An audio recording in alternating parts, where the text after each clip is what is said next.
Divan P3 Dewan Perwakilan Rakyat Daerah Kota Surabaya terhadap Nota Keuangan atas Rancangan Anggaran Pendapatan dan Belanja Daerah tahun anggaran 2023. Assalamualaikum warahmatullahi wabarakatuh. Selamat siang dan semoga keselamatan dan kesejahteraan terlimpah bagi kita semua. Yang terhormat Wali Kota Surabaya yang saat ini dalam hal ini diwakili oleh Bapak Sekretaris Sekda Kota Surabaya, dan juga yang terhormat Saudaraku Ketua dan Wakil Ketua Dewan, dan juga rekan-rekan anggota Dewan dan seluruh undangan yang berbahagia. Marilah kita bersama-sama untuk selalu mengucapkan puji syukur kehadirat Allah Subhanahu wa taala karena berkat atas rahmat-Nya kita dapat menghadiri acara yang luar biasa siang hari ini untuk mengesahkan APBD di mana terhadap Nota Keuangan Rancangan APBD Kota Surabaya tahun 2023. Saudara-saudara peserta rapat yang kami hormati, memperhatikan apa yang telah disampaikan Wali Kota bahwa kebijakan RAPBD tahun 2023 kali ini diarahkan untuk percepatan pemulihan ekonomi masyarakat. Adanya program padat karya yang saat ini masih terus dilakukan diantaranya dengan pemanfaatan aset yang dimiliki oleh pemerintahan Kota Surabaya dengan berusaha menciptakan lapangan pekerjaan yang baru bagi masyarakat Kota Surabaya. Tantangan terkait kondisi sosial ekonomi pasca pandemi COVID-19 mulai dari inflasi, bertambahnya pengangguran karena gelombang pemutusan hubungan kerja, meningkatnya jumlah masyarakat miskin, serta jurang kesenjangan makin lebar membuat kita harus benar-benar serius dalam mengantisipasi situasi krisis di tahun 2023. Saudara-saudara peserta rapat yang kami hormati, dinamika pelaksanaan pembangunan oleh pemerintah Kota Surabaya yang sudah direncanakan bersama sesuai dengan kebijakan umum, anggaran dan prioritas plafon anggaran sementara atau KUA PPAS tahun 2023 ini haruslah selaras dengan program pemerintah Provinsi Jawa Timur dan pemerintah pusat dengan tetap berpedoman pada kebutuhan berdasarkan aspirasi dari masyarakat yang selama ini sudah kita terima saat kita bertemu langsung dan menerima masukan.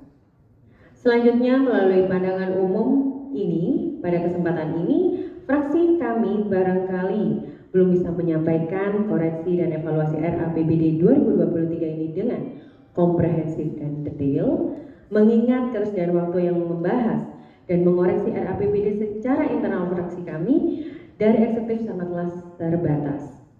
Atas dasar pertimbangan tersebut, fraksi kami berharap untuk adanya ke depan agar pandangan umum fraksi-fraksi dapat mencerna rancangan APBD dan menghasilkan gagasan yang lebih baik sehingga APBD yang ditetapkan menjadi berkualitas. Saran dan masukan dari fraksi kami seyogyanya rapat kerja komisi-komisi dapat didahulukan lebih awal sebelum agenda paripurna tentang PU ini dilaksanakan. Mengapa demikian? Karena atas pertimbangan bahwa anggota-anggota komisi adalah instrumen atau alat dari fraksi, sehingga melalui anggota komisi inilah fraksi dapat memberi pandangan dan masukan secara detail dan maksimal. Saudara-saudara peserta sidang yang kami muliakan, sekilas setelah kami menelaah rancangan APBD 2023, terdapat hal substansional yang ingin kami sampaikan, bahwa tema pembangunan tahun 2023 yang mengangkat tagline tentang penguatan sumber daya manusia, pemenuhan kebutuhan dasar, serta transformasi ekonomi menuju Kota Surabaya humanis dan berkelanjutan, pada prinsipnya fraksi kami sangat sepakat dan patut diberi apresiasi. Mengingat dampak daripada pandemi COVID-19 yang didasarkan oleh masyarakat Kota Surabaya yang mana kondisinya masih terkontraksi akibat dampak daripada pandemi tersebut, terutama dampak yang menyangkut bidang perekonomian masyarakat.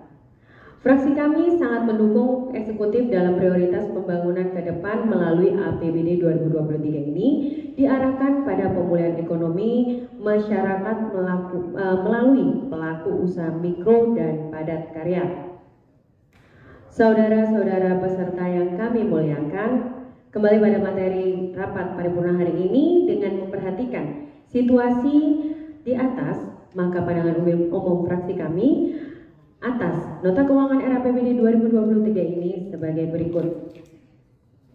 Pertama, tema pembangunan Kota Surabaya 2023 ini yaitu penguatan daya saing, sumber daya manusia, dan pemenuhan kebutuhan sosial dasar berkelanjutan, maka jelas dan tegas prioritas pembangunan akan diimplementasikan melalui program dan kegiatan yang mendukungnya. Harus dicermati dan dirincikan dengan benar bahwa program kegiatannya akan menuju target sesuai tema APBD 2023. Output dan outcome-nya yang direncanakan apakah sudah sejalan dan selaras, maka beberapa strategi pelaksanaannya dalam beberapa masalah dapat dijabarkan kembali.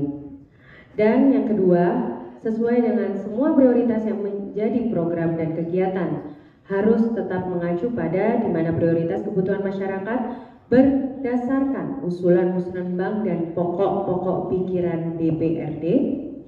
2. Sinkronisasi kebijakan pemerintah kota dengan prioritas di provinsi atau nasional. 3. Penyelesaian isu dan masalah pembangunan yang penting dan mendesak. Dengan 4. Hasil evaluasi pelaksanaan program dan kegiatan tahun 2022. Mencermati apa yang telah menjadi acuan tersebut, maka catatan yang perlu kami berikan dalam penyusunan RAPBD 2023 ini yaitu masih belum seimbang antara rencana belanja dan kemampuan penyerapan anggaran yang selama ini dikerjakan, apalagi setelah adanya penyesuaian dengan PAK APBD 2022 yang masih menimbulkan defisit anggaran pada akhir tahun penutupan APBD. Sehingga pemerintah kota perlu lebih serius untuk melakukan sinkronisasi program dan prioritas dalam pelaksanaan musrenbang. Jangan lagi terjadi ada kegiatan yang direncanakan ternyata tidak bisa dilaksanakan dengan berbagai alasan. Ketiga, kita semua menyadari situasi pemulihan ekonomi, maka struktur penerimaan APBD yang seharusnya ditunjang penuh oleh peningkatan pendapatan pajak dan retribusi daerah, maka perhitungan yang sudah direncanakan dalam RAPBD tahun 2023 ini yang akan datang dengan target yang luar biasa, sehingga kunci kekuatan RAPBD ini masih saja pada kemampuan rakyat dalam membayar pajak dan retribusi. Artinya pemerintah kota Surabaya harus secara konsisten mampu memberikan pelayanan yang terbaik untuk masyarakat dalam semua program dan kegiatan agar rakyat merasakan manfaat dari APBD tersebut. Sebab kenyataannya akhir-akhir ini mulai banyak sekali keluhan mengenai contohnya ada kelurahan meskipun dana kelurahan yang cukup besar, layanan kesehatan di puskesmas atau RSUD, air bersih oleh PDAM yang sampai saat ini kebersihannya juga masih perlu dipertanyakan karena masyarakat masih belum bisa maksimal menikmatinya.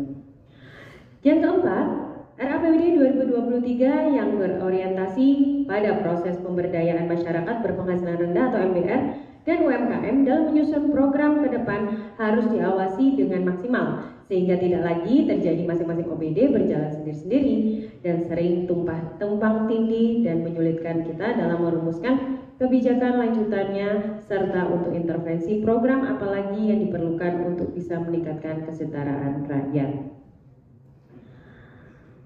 Kelima, fraksi kami memberikan catatan khusus atas penjelasan nota keuangan RAPBD 2023 yang menyebutkan bahwa komposisi rancangan anggaran pendapatan dan belanja daerah tahun anggaran 2023 penggunaan sisa lebih perhitungan anggaran dari anggaran tahun sebelumnya.